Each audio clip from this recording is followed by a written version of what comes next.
doctora, por la invitación a usted y a los estudiantes de posgrado del Hospital Militar, el esfuerzo que eso implica.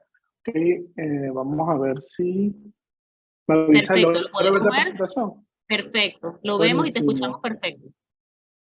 excelente. Bueno, de nuevo, gracias a usted, a los residentes, a las sociedades que le apoyan a usted en este esfuerzo y bueno, a todos los participantes, sobre todo creo que a los residentes de los posgrados de los distintos hospitales por el interés en querer siempre aprender de distintos temas. Bueno, el tema que vamos a hablar hoy es principalmente, bueno, resonancia magnética de próstata, que bueno, lo escucharán frecuentemente como resonancia magnética multiparamétrica de próstata y ya vamos a ver por qué se le conoce de esa manera a esta técnica. Ok, cuando he dado estos seminarios hablando un poquito de próstata, siempre me gusta comenzar con esta primera diapositiva, mostrando cómo se evalúa la glándula prostática por distintos métodos de imagen. La primera imagen a la izquierda de sus pantallas, una imagen por tomografía computarizada, en el cual sabemos que es una técnica muy accesible, capaz muy fácil de realizar, pero que bueno, que al momento para evaluar la próstata no nos ofrece mayor información, no nos da muy buen detalle sobre la anatomía. Incluso cuando complementamos el estudio con contraste endovenoso tampoco ofrece mayor utilidad para evaluar esta estructura. En el medio, una imagen de ultrasonido, no sé si haya urólogos conectados, pero sé que es una técnica de ultrasonido, sobre todo el abordaje transrectal, que para evaluar la próstata, bueno, sí da un poco más detalles, más información anatómica. Y bueno, como mencionaré también adelante, también facilita la toma de biopsias en caso de haber sospecha de lesiones. Y bueno, al extremo de la derecha, una imagen de resonancia magnética de próstata. Y bueno, para que aprovechen y comparen cómo se ven en otras técnicas, cómo se ve en resonancia. Y como en resonancia nos da un excelente detalle anatómico y nos permite ver realmente lo diferente que es el tejido dentro de la propia glándula, como las estructuras de la zona transicional tienen un aspecto un tanto heterogéneo, mientras que la zona periférica tiene un aspecto más homogéneo, más hiperintenso, en secuencia ponderada entre dos, que no solo es una técnica que nos da buen detalle de la glándula prostática, sino las estructuras que están adyacentes que pudieran verse comprometidas en el caso de haber patología, sobre todo la musculatura del piso pélvico, el recto y bueno, otras estructuras anatómicas que ya les mostraré. Eh, Hay algo muy importante que estaba incluido en el título, que era un poquito largo, que era la capacidad que tiene esta técnica para evaluar el cáncer clínicamente significativo. Y es porque eso realmente es el target, la finalidad de este estudio. Realizar diagnóstico del cáncer clínicamente significativo, es decir, aquel que puede comprometer la vida del paciente. No de hacer diagnósticos de cáncer indolente, que probablemente no va a tener mayores repercusiones en la salud del paciente. Ahora, si es así, ¿cómo clasificamos al cáncer clínicamente significativo? Estamos hablando de tumores que tienen un volumen de más de 0.5 milímetros cc. Eh, Tienen una clasificación de Gleason de 3+4 o un puntaje mayor, y aquellas lesiones que presenten una extensión extraprostática. Como les mencioné, aquí tenemos el rango de los cánceres indolentes, que son aquellos que tienen una clasificación por debajo de lo antes mencionado, cáncer Gleason 6.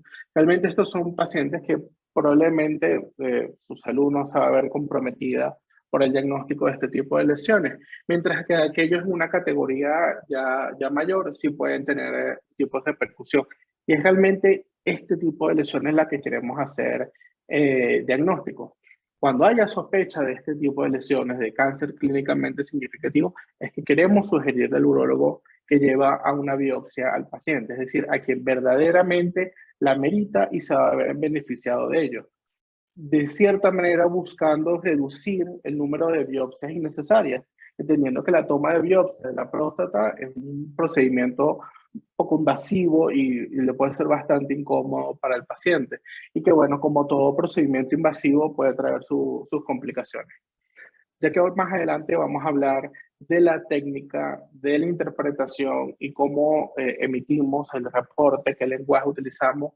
Todo esto lo utilizamos, nos guiamos en base al PIRATS, que no solo es simplemente una clasificación final de cómo terminar concluyendo nuestros reportes, sino es eso, es como una guía de cómo realizar un estudio que sea de calidad diagnóstica y cómo interpretarlo de una manera que se haga un poco sencilla y que no haya diferencias entre distintos especialistas.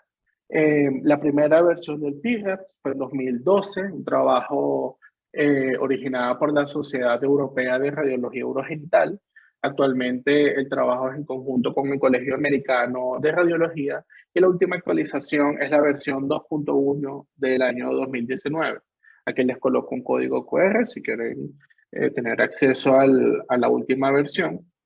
Igualmente está disponible de manera gratuita.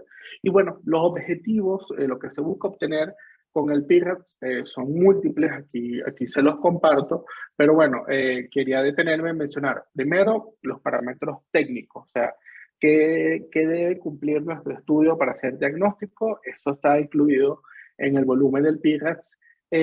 Nos va a ayudar a ofrecerle la información al urólogo para que él pueda hacer unas biopsias un poco más guiadas, más orientadas hacia las zonas de mayor sospecha y bueno, mejorar la comunicación interdisciplinaria, porque de nada sirve que nosotros hagamos el estudio, lo interpretemos y esa información realmente no logre llegar al urólogo ni cuáles son las recomendaciones que estamos tratando de ofrecerles.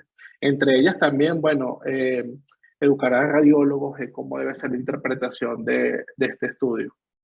Eh, para realizar el estudio y nuevamente que tenga bastante valor, si nos gusta a los médicos que trabajamos con esta técnica, contar con cierta información previa al análisis del estudio.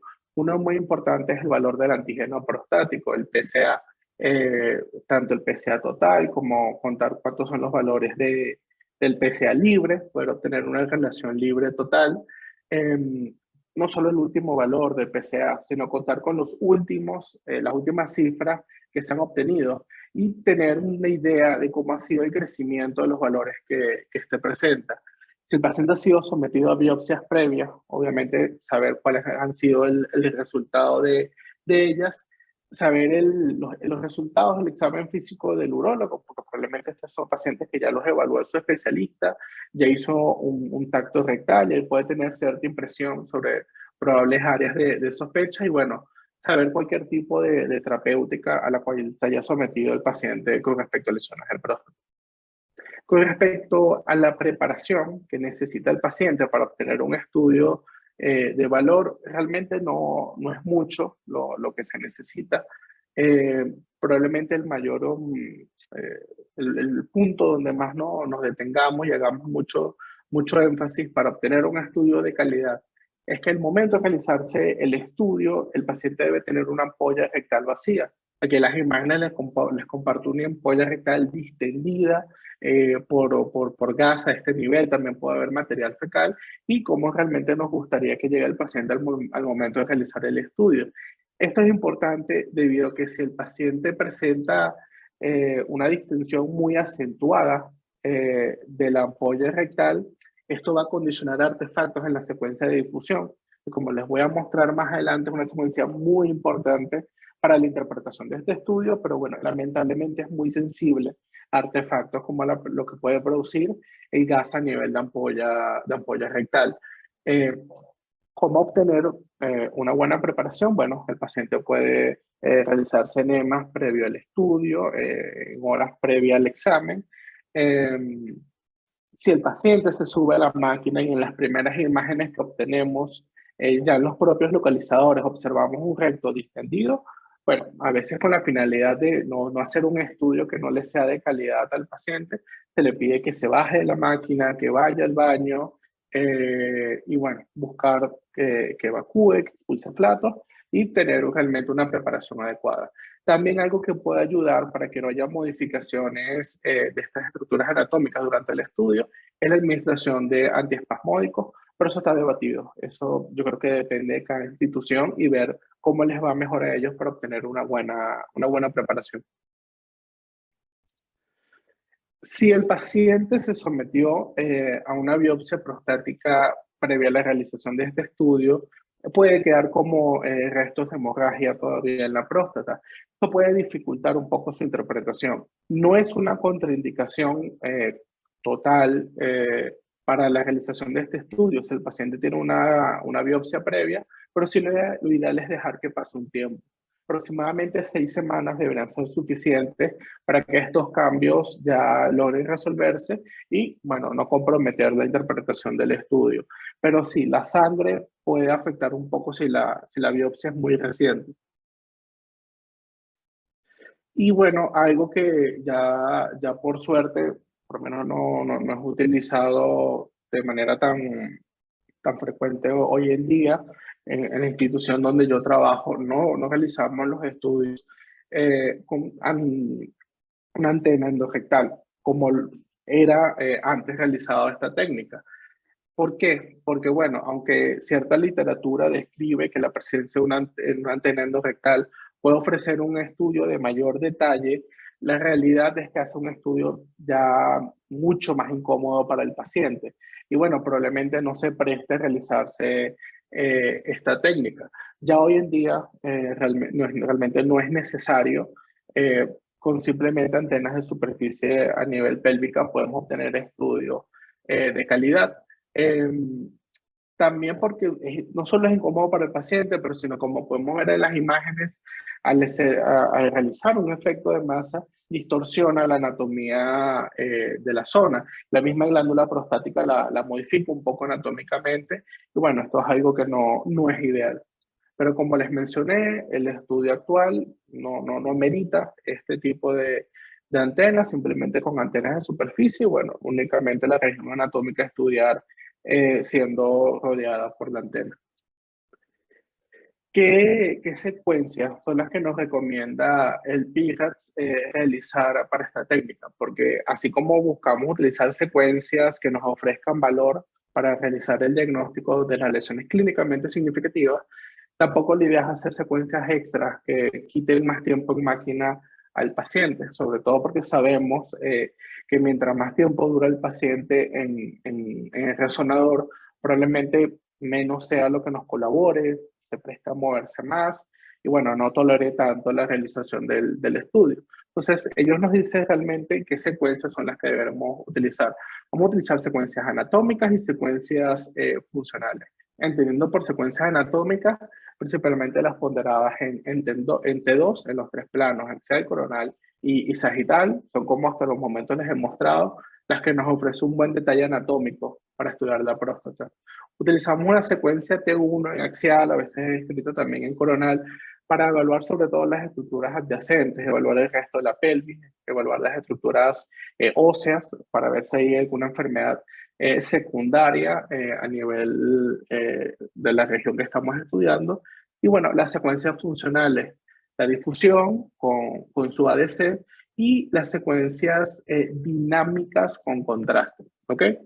Para obtener estudios de calidad, sobre todo la difusión, necesitamos contar con equipos que sean de 1.5 Tesla o más, o 3 Tesla.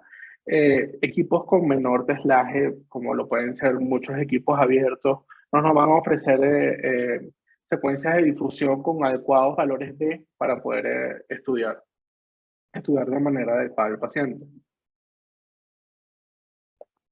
Y les comparto las secuencias de difusión. Lo que recomienda el PIRATS es que utilicemos para la interpretación valores B de 1400 o más. En este caso, en la institución donde trabajamos, realizamos un valor B inicial de 1000, con el cual a partir de él adquirimos nuestro ADC, y hacemos reconstrucciones sintéticas ya en un postproceso para obtener secuencias en 1500, en 2000, en 2500 y en otras instituciones probablemente lograrán adquirir valores B mayores.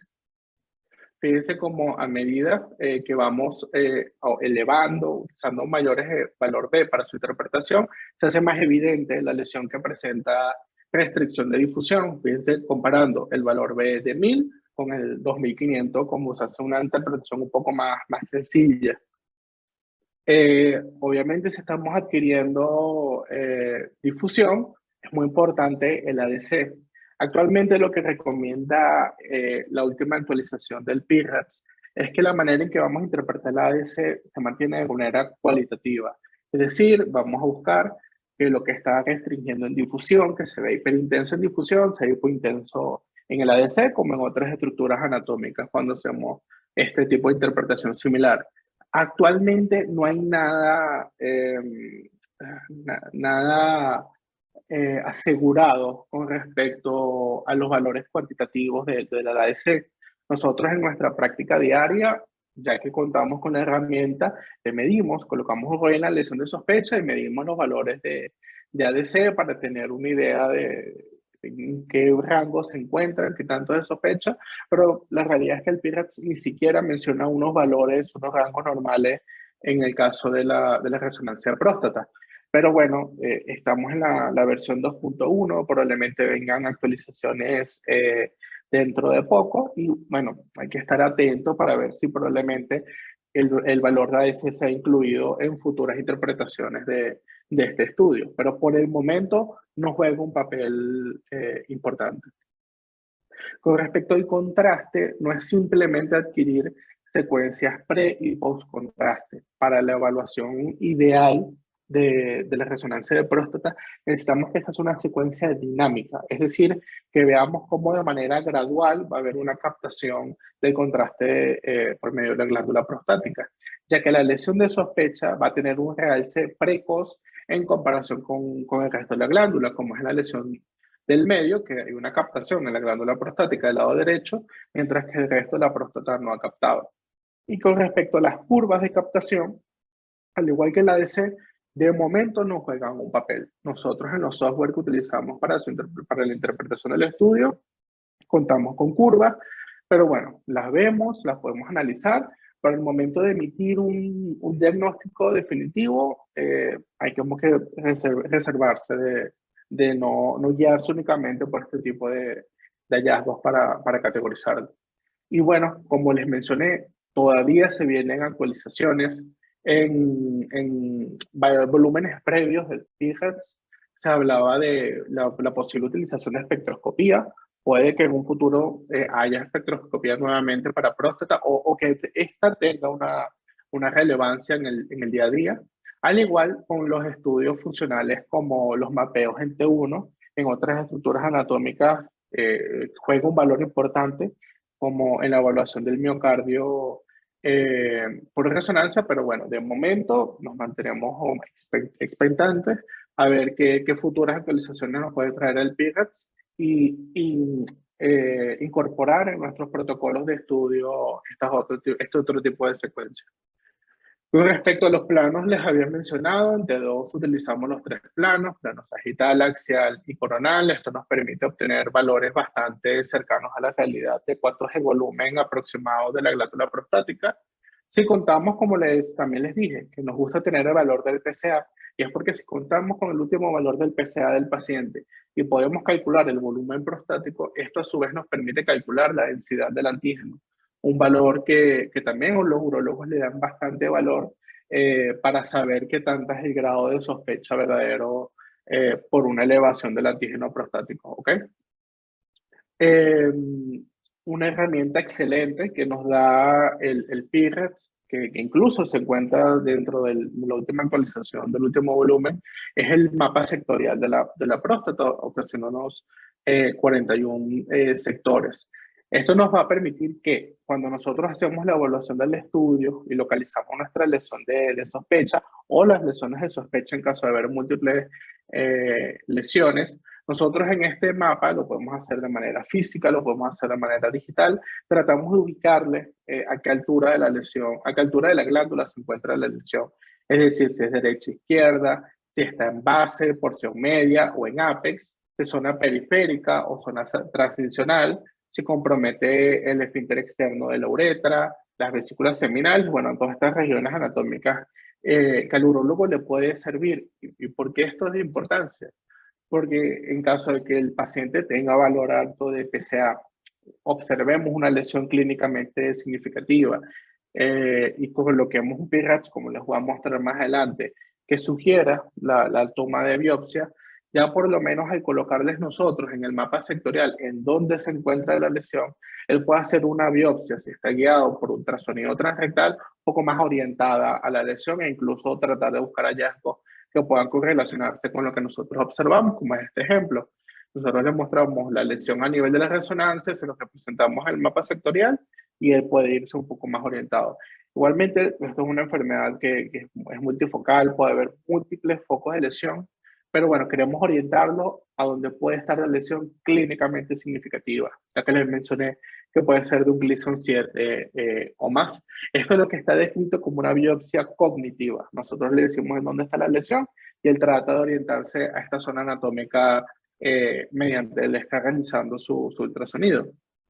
Pero hay otro tipo de técnicas para la toma de biopsia, como puede ser la biopsia por fusión, en la cual nosotros adquirimos nuestra imagen por resonancia magnética. Esto a través de software puede ser fusionada con la imagen que se adquiere por ultrasonido transrectal y, bueno, hacer como un matching de ambas estructuras y permitir con más detalle, con más seguridad, que la biopsia se logra hacer en la zona de sospecha.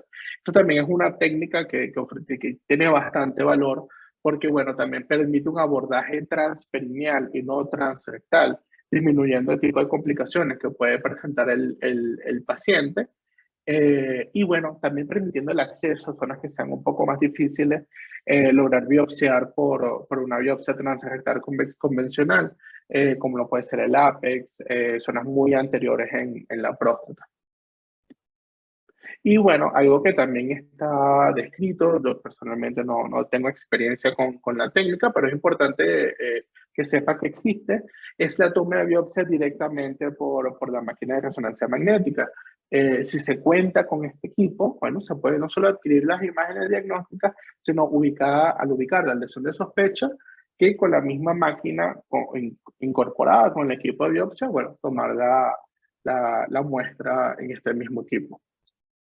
Esto es algo, un ejemplo de cómo no son los informes que nosotros emitimos en nuestro grupo de trabajo al urólogo. Fíjense que es un informe bien estructurado. Lo que nos interesa, que en este caso es próstata y lesiones de sospecha. Le ofrecemos los valores del volumen prostático, cuáles fueron las dimensiones de nuestra medida. Si contamos con el valor del PSA, podemos calcular la densidad y ver si esta está elevada y nos orienta a mayor sospecha. Hacemos unos comentarios bien puntuales sobre las lesiones. Descartamos cosas puntuales que son de bastante importancia para el urólogo. Si hay compromiso en las lesiones de las vesículas seminales, del cuello vesical, de la pared rectal, si hay adenopatías de sospecha, si hay lesiones óseas. Emitimos nuestra clasificación BIRATS, colocamos como una leyenda para que el urólogo tenga a la mano el nivel de sospecha. Y bueno, vaciamos la data en una tabla y nuevamente nuestro mapa sectorial, orientando dónde puede estar la lesión. Bueno, vamos a irnos ahorita un poquito a la anatomía nuevamente. Como les había mencionado, la zona transicional tiene un aspecto y un tipo de tejido diferente al de la zona periférica. La zona periférica es más que nada tejido glandular. La mayoría de las lesiones, la mayoría del cáncer que se presenta en la próstata se presenta en la zona periférica, que es esta que en condiciones normales la deberíamos ver homogénea, hiperintensa. Un menor número se presenta en la zona transicional. Por suerte para nosotros, los que interpretamos este estudio, ya que al ser un poco más heterogénea y desorganizada la zona transicional, se dificulta un poco más la evaluación de tumores a este nivel. Hay otras áreas anatómicas que probablemente no sea tan frecuente observar lesiones en ellas, pero hay que conocerlas bien para no confundirlas con lesión, cosas que son descritas como pitfalls, como errores que pueden ser frecuentes si no estamos familiarizados con la anatomía. Una de ellas es la zona central, ubicada a nivel de la base de la próstata y adyacente a la línea media, que es esta imagen hipointensa, en el centro de la zona periférica. Tiene morfología como de una pirámide invertida. Cuando la evaluamos en plano coronal, ella se debe ver así, hipointensa en T2. Y otra es el estroma fibromuscular anterior, que es una banda francamente hipointensa en las secuencias ponderadas en T2, en el aspecto anterior, como lo dice su nombre, de la próstata. Y realmente no hay tejido glandular, ¿no? El cáncer no es que verdaderamente se esté formando en esta zona, pero si hay un tumor muy grande en la zona transicional, o en el aspecto más anterior de la zona periférica, pudiera haber invasión de esta zona anatómica. Y bueno, yo creo que para todos ustedes que estén familiarizados con el BIRATS, con el TIRATS y todas estas otras clasificaciones, realmente el BIRATS no cambia mucho. Cuando hablamos de 1 y 2, son hallazgos en los cuales es muy poco probable que haya una lesión clínicamente significativa. El PIRATS 4 y 5 es alta o muy probable, y bueno, el 3, como siempre, es lo que no queremos transmitirle al urólogo, porque realmente es indeterminada la posibilidad de si hay o no hay lesión a nivel del paciente que estamos estudiando. ¿Qué hacer en los PIRATS 3? Bueno, probablemente discutirlo con el urólogo y que en base, bueno, a todas las características clínicas que tenga el paciente, decidir si se biopsia o si se toma algún otro tipo de conducta. Como vieron, la anatomía de la próstata cambia mucho entre zona transicional y zona periférica, por lo cual la manera en que la interpretamos no puede ser la misma. Tomamos ciertos criterios para evaluar la transicional y otros para evaluar la periférica, como se los tengo en esta tabla. Ya se los voy a mostrar un poco con unos ejemplos.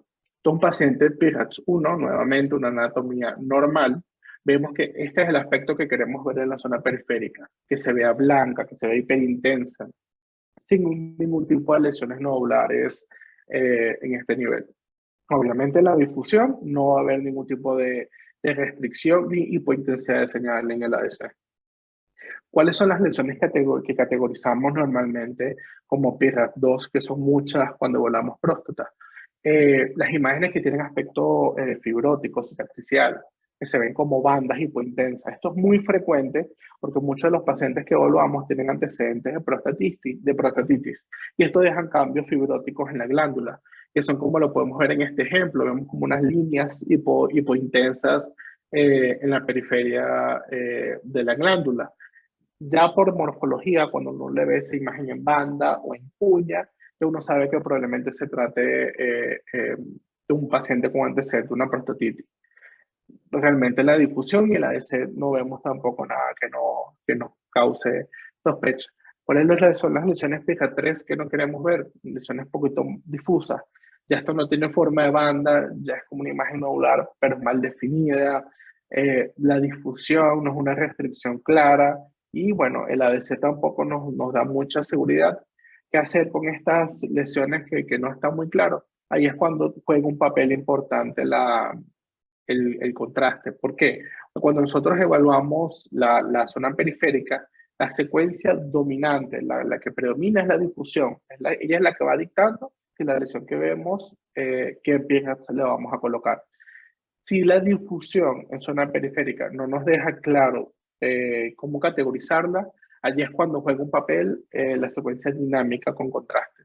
Si esta lesión que nos dio sospecha capta de manera temprana, lo llevamos a un PIRATS 4, lo elevamos a un PIRATS 4. Si no presenta captación, se queda como un PIRATS 3.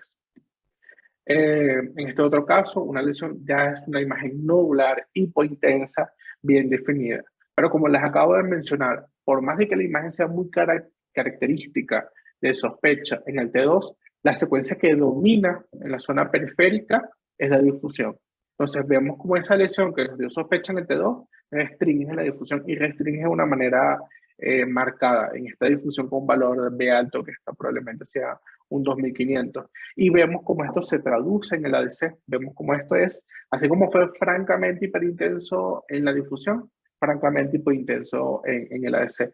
Esto sin necesidad de hacerle evaluar cuánto valor de ADC específico tiene.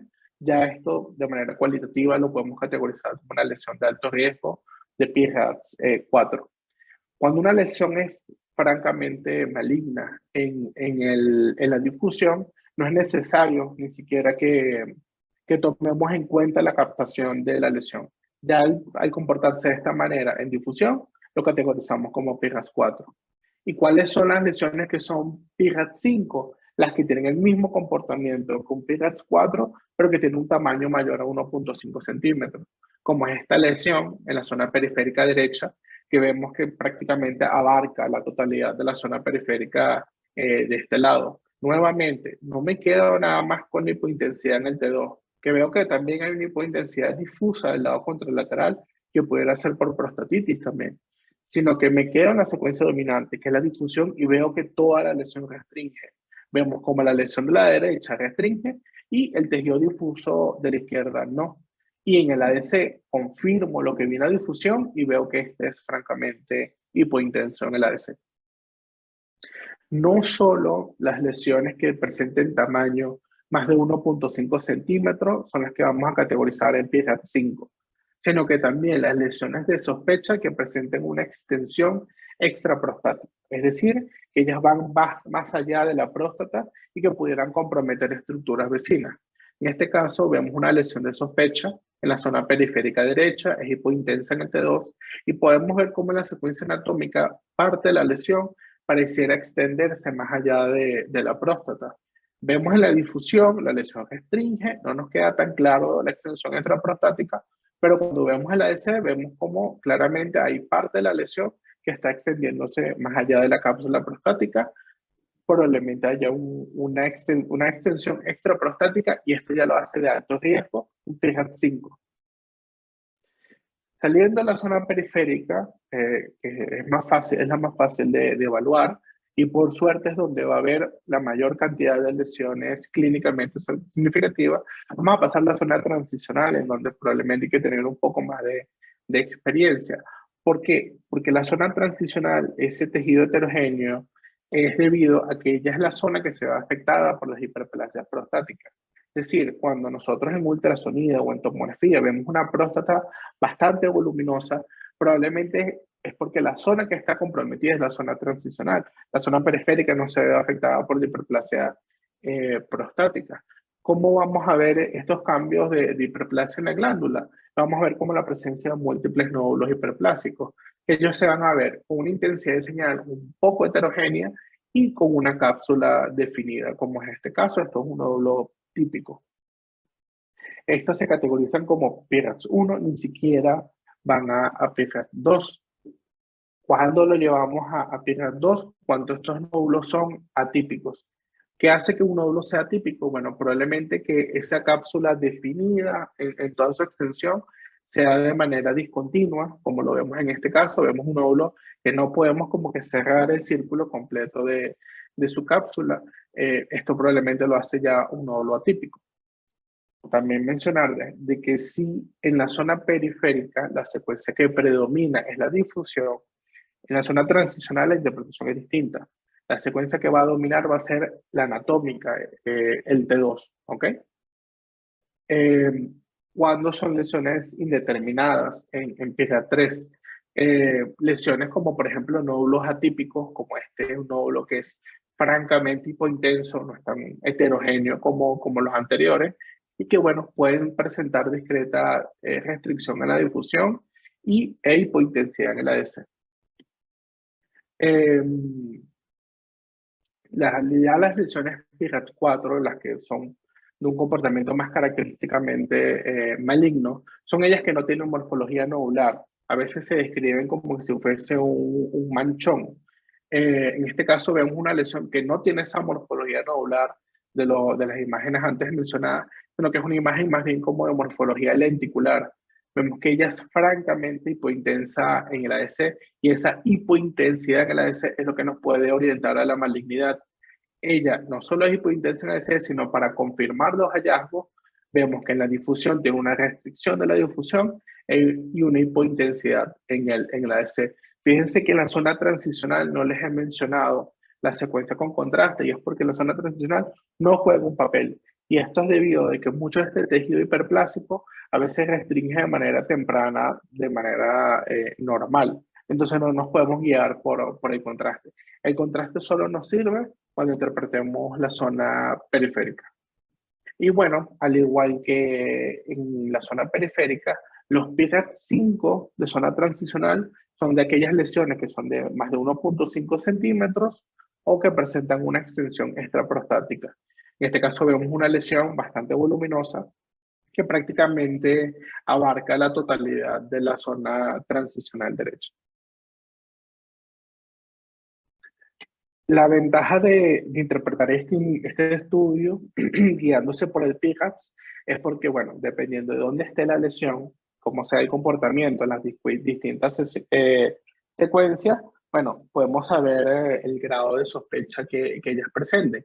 Pero bueno, siempre hay lesiones que presentan mayor dificultad para su interpretación y por eso justo es un estudio que sí me quiero hacer énfasis en esto, es necesario que lo interprete gente con experiencia.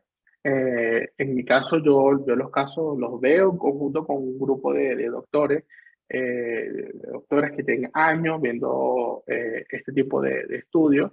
Y bueno, la idea no es aventurarse uno mismo a tratar de ver estos estudios, sino bueno, tratar de tener una buena formación antes de ver esta técnica. Y bueno, ¿y por qué? Bueno, porque hay lesiones como estas que de entrada una persona inexperta puede ver una lesión nodular discretamente hipointensa en zona periférica izquierda, que por cierto coincidía con los hallazgos del urólogo que palpó un nódulo en la zona periférica izquierda, que vemos que restringe en la difusión. Ella presentaba también una hipointensidad en la DC. Si uno se guía de manera estricta por las recomendaciones que da el PIRATS, esto ni siquiera hay que ver cómo realza. Esto uno pudiera decir que es un PIRATS 4 y decir que es una lesión que amerita biopsia y que es altamente sospechosa para cáncer clínicamente significativo. Pero sí, lo vemos con calma y lo ve alguien ya con un poquito de experiencia en esta técnica, se puede llamar la atención de que esta es una imagen que no es tan hipointensa como las lesiones de sospecha que le mostré en la zona periférica, que es una imagen nodular, pero es más bien heterogénea, y tiene una cápsula muy bien definida, que más bien se parece mucho al tejido hiperplástico que se puede ver en zona transicional, y interpretarlo como lo que realmente terminó siendo esto, que es un nódulo ectópico, un nódulo hiperplástico ectópico en la zona periférica. Entonces, nuevamente, no es algo fácil, pero si lo ve alguien con experiencia, bueno, es un paciente que se pudiera ahorrar lo aparatoso, que puede ser una biopsia transrectal. Les había mencionado la extensión extraprostática y cómo esto incluso eleva la categorización en el PIRATS. Hay ciertas zonas anatómicas que son bastante importantes tener en cuenta cuando evaluamos la posibilidad de extensión extraprostática, y una de ellas es el paquete neurovascular, que vemos que se localiza posterior y como posterolateral con respecto a la glándula. ¿Y por qué? Bueno, porque aquí van un grupo de vasos y nervios que de ser comprometidos va a cambiar drásticamente la conducta quirúrgica que puede tomar el urólogo. Eh, ya que, bueno, si se opera y se tiene que resecar esta estructura, bueno, puede que comprometa la función eréctil del paciente. Y bueno, nuevamente, son detalles que son importantes hacérselo saber al urólogo, ya que puede cambiar la técnica quirúrgica, puede que sea un paciente que se favorezca más de una técnica robótica o algún otro tipo de terapéutico que no sea cirugía. La extensión extraprostática, bueno, como es este caso, ya mucho más obvio que el que les había mostrado anteriormente, una lesión en zona periférica izquierda, que no solo está comprometiendo completamente el paquete neurovascular de ese lado, sino que se extiende y contacta la pared del recto. No solo podemos ver extensión local, sino ver con las adenopatías. En este caso, viendo adenopatías en cadenas obturatrices bilaterales de predominio izquierdo. Por eso, en el estudio, aunque siempre son imágenes focalizadas a la próstata, le adquirimos siempre un T1 que se abarque un poco más de la anatomía a nivel de la pelvis, justamente para evaluar este tipo de lesiones. Una estructura que es muy importante cuando evaluamos próstata es evaluar las vesículas seminales, que no haya compromiso de ellas. Ellas, como en esta imagen a la izquierda, normalmente se deberían ver así, hiperintensas de manera homogénea. Si en cambio vemos una sustitución de este tejido normal por unas áreas hipointensas que también pudieran presentar restricción de la difusión, eso nos tiene que hacer sospechar de que probablemente haya invasión tumoral de una o de ambas vesículas seminales. Ya para terminar, bueno, mencionarles que probablemente cuando escuchen de resonancia de próstata, es muy frecuente que se escuche también de resonancia, así como multiparamétrica, biparamétrica de próstata.